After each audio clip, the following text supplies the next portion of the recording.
DNA testing. Have you ever wondered where you come from, who your ancestors were, or what they have passed on to you? Well, if you have, then you might want to take a DNA screening, also known as a genetic test. But wait, what is a genetic test? A DNA screening or a genetic test is a medical test that identifies changes in our genes, proteins, and chromosomes. Genetic tests can confirm if someone has a genetic condition. They also can help determine someone's chance of developing or passing on a genetic disorder. Currently, there are over 1,000 genetic tests that are in use, and many more that are being developed. There are also many methods to test. A couple of examples are molecular genetic tests or gene tests, chromosomal genetic tests, and biochemical genetic tests. Genetic testing has benefits as well as risks, and is voluntary. The decision to test is complex and personal.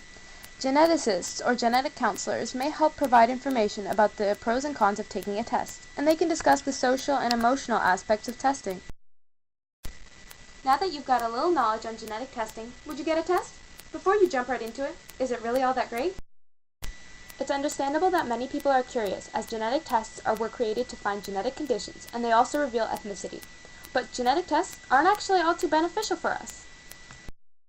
Yes, you can discover if you are at a higher risk of developing a genetic condition. But at what cost? After all, test results may not be available for months or years, and sometimes they're not available at all, as sometimes information is limited. Well, DNA screening can be quite expensive, but is also mentally tolling. Genetic tests can cause a lot of emotional stress for people, which is quite the opposite of the peace of mind they probably wanted when they first decided to take the test. Also, genetic tests can cause emotional tension within families, and genetic discrimination may occur. The problem with a genetic test is that you don't go to the doctors. You mainly communicate with a genetic counselor over email or phone. The issue with this is that people can quite easily misinterpret information. This leads to overestimation in the roles genetics play in diseases. The amount that genetics provide to a trait varies, but a minimal amount of traits or diseases are strictly controlled by genes.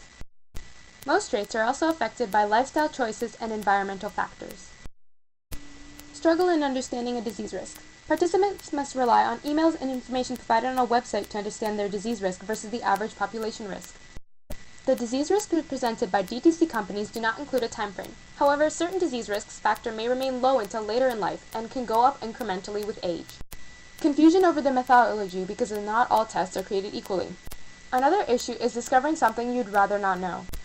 Tests can determine which pregnancies have a higher risk of birth defects or chromosomal conditions in babies. That sounds good, but what if you discover your child is at risk of a birth defect, one that you can't change?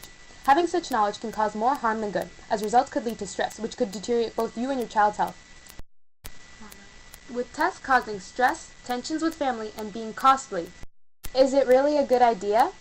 After all, it's been said, what you don't know can't hurt you. Created using Powtoon.